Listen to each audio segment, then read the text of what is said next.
विक्रांत और मन्नत की कहानी अब एक ऐसे मोड़ पर पहुंच चुकी है जहां से हर रिश्ता, हर एहसास और हर सच पूरी तरह बदलने वाला है। सवाल सिर्फ इतना नहीं है कि क्या मन्नत और विक्रांत फिर से एक हो पाएंगे, बल्कि अब असली सवाल यह बन चुका है कि क्या यह नई शुरुआत उनके लिए खुशियां लाएगी या फिर एक ऐसा तूफान जो सब कुछ तबाह कर देगा। विक्रांत अभी भी अस्पताल में जिंदगी और मौत के बीच जंग लड़ रहा है। डॉक्टर्स लगातार उसकी सर्जरी और ट्रीटमेंट में लगे हुए हैं, लेकिन उसकी हालत हर घंटे और ज्यादा नाजुक होती जा रही है। आईसीयू के बाहर खड़ी मन्नत की आंखों से आंसू रुकने का नाम नहीं ले रहे।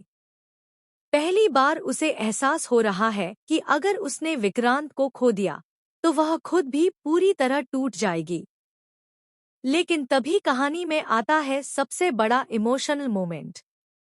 जब मन्नत विक्रांत का हाथ पकड़कर रो रही होती है, तभी अचानक विक्रांत की उंगलियां हल्की सी मूव करती हैं। पूरा परिवार हैरान रह जाता है। डॉक्टर्स तुरंत अंदर भागते हैं और बताते हैं कि विक्रांत रिस्पॉन्ड कर रहा है। मन्नत की आंखों में पहली बार उम्मीद दिखाई देती है, लेकिन यह खुशी ज्यादा देर टिक नहीं पाती। उसी रात अस्पताल के सीसीटीवी फुटेज में एक ऐसा चेहरा दिखाई देता है जिसे देखकर सबके होश उड़ जाते हैं। पता चलता है कि विक्रांत का एक्सीडेंट कोई हादसा नहीं था, बल्कि उसे जानबूझकर मारने की कोशिश की गई थी। और सबसे शॉकिंग बात, उस फुटेज में धैर्य की कार उसी ट्रक के पीछे दिखाई देती है जिसने विक्रांत की गाड़ी को टक्कर मारी थी। यह देखकर पूरा परिवार धैर्य पर शक करने लगता है। नीतू तुरंत इस मौके का फायदा उठाती है और मन्नत के कान भरने लगती है कि धैर्य हमेशा से विक्रांत को अपनी जिंदगी से हटाना चाहता था। मन्नत अंदर से टूटने लगती है। एक तरफ उसका दिल धैर्य पर भरोसा करना चाहता है, दूसरी तरफ सारे सबूत उसी के खिलाफ जा रहे होते हैं। लेकिन असली ट्विस्ट तो अभी बाकी था। धैर्य खुद पुलिस स्टेशन पहुंचकर सरेंडर कर देता है। वह कहता है कि उस रात वह सच में विक्रांत के पीछे था, लेकिन उसे बचाने के लिए। धैर्य बताता है कि उसे पहले ही पता चल गया था कि विक्रांत पर हमला होने वाला है, लेकिन जब तक वह उसे बचा पाता तब तक बहुत देर हो चुकी थी। यह सुनकर मन्नत पूरी तरह शॉक हो जाती है। अब कहानी में शुरू होता है एक नया इमोशनल कॉन्फ। अब नीतू का पूरा प्लान बिखरने लगता है, लेकिन तभी एक और बड़ा धमाका होता है। पुलिस को पता चलता है कि एक्सीडेंट के पीछे कोई और नहीं, बल्कि नीतू का अपना भाई रंजीत था। रंजीत ने पैसों और प्रॉपर्टी के लालच में विक्रांत को रास्ते से हटाने की कोशिश की थी। नीतू यह सच पहले से जानती थी, लेकिन उसने अपने भाई को बचाने के लिए सारी बातें छुपाईं।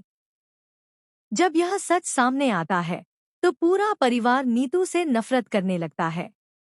मन्नत पहली बार नीतू के खिलाफ खड़ी हो जाती है और साफ कह देती है कि अब वह उसके किसी भी झूठ में नहीं आने वाली। लेकिन कहानी यहीं खत्म नहीं होती। विक्रांत अस्पताल से वापस घर लौट आता है। घर में पहली बार ऐसा माहौल बनता है जहां मन्नत, विक्रांत, धैर्य और दुआ एक साथ बैठकर खाना खाते हैं। दुआ खुशी से झूम उठती है क्योंकि उसका सपना पूरा हो रहा होता है। लेकिन इसी खुशी के बीच एक और शॉकिंग ट्विस्ट आता है। रात को मन्नत को एक अनजान नंबर से कॉल आता है। कॉल पर कोई महिला रोते हुए कहती है, विक्रांत से दूर रहो, क्योंकि वह पहले से शादीशुदा है। यह सुनकर मन्नत के पैरों तले जमीन खिसक जाती है। अगले दिन घर के बाहर एक महिला की एंट्री होती है, जिसके साथ एक छोटा बच्चा भी होता है।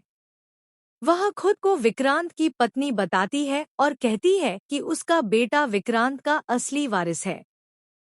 पूरा परिवार सदमे में आ जाता है।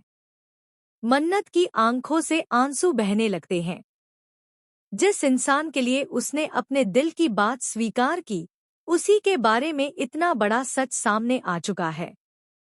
धैर्य फिर से मन्नत के साथ खड़ा नजर आता है, लेकिन इस बार उसके दिल में प्यार नहीं, बल्कि डर है। उसे डर है कि कहीं मन्नत फिर से टूट ना जाए। विक्रांत खुद भी उस महिला को देखकर हैरान रह जाता है। वह बार बार कहता है कि वह उसे नहीं जानता, लेकिन महिला के पास कुछ ऐसे डॉक्यूमेंट्स और तस्वीरें होती हैं जिन्हें देखकर हर कोई कंफ्यूज हो जाता है। अब कहानी पूरी तरह बदल चुकी है। जहां एक तरफ मन्नत का टूटा भरोसा है, वहीं दूसरी तरफ विक्रांत की बेगुनाही का सवाल। धैर्य अब फिर से मन्नत की जिंदगी में सबसे बड़ा सहारा बनता जा रहा है। और दुआ, वह अब भी यही चाहती है कि उसका परिवार कभी ना टूटे। लेकिन आने वाले एपिसोड में सबसे बड़ा धमाका तब होगा जब पता चलेगा कि वह महिला असल में किसी और की नहीं, बल्कि नीतू की भेजी हा